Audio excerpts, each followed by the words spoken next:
Hello. അപ്പോൾ chicken കറി ഉണ്ടാക്കിയതിൻ്റെ വീഡിയോസൊന്നും ഞാൻ എടുത്തിട്ടുണ്ടായിരുന്നില്ല. കാരണം ആ നേരത്തെ അമ്പാടിനെ ഉറക്കേണ്ട തിരക്കിലായിരുന്നു. അപ്പോൾ ആ നേരം കൊണ്ട് അനിയത്തി പോയിട്ട് ചിക്കൻ കറിയൊക്കെ ഉണ്ടാക്കിയിട്ടുണ്ടായിരുന്നു കേട്ടോ. അപ്പോൾ ഞാൻ അവനെ ഉറക്കി വരുമ്പോൾ നമ്മൾ ചിക്കൻ കറിയൊക്കെ ഉണ്ടാക്കി വെച്ചിട്ടുണ്ടായിരുന്നു. അപ്പോൾ ഞാൻ അനിയത്തിയും കൂടി ചോറിനായിരിക്കണം. മറ്റയാൾ കുറച്ച് ക്ലീനിങ്ങും കാര്യങ്ങളൊക്കെ ഉണ്ടായിരുന്നു. അപ്പോൾ അതിന് ശേഷമാണ് അവൾ ഭക്ഷണം കഴിക്കാൻ വന്നത്.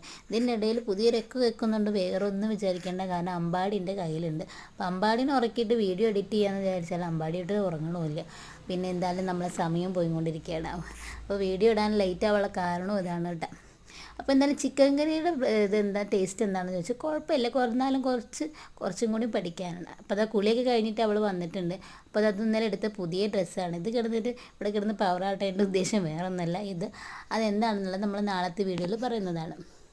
അപ്പോൾ എന്തായാലും ഈ ഒരു വീഡിയോ ഇത്രയുള്ളൂ. അടുത്തൊരു വീഡിയോ നമുക്ക് വീണ്ടും കാണാം. Tata bye bye, see U.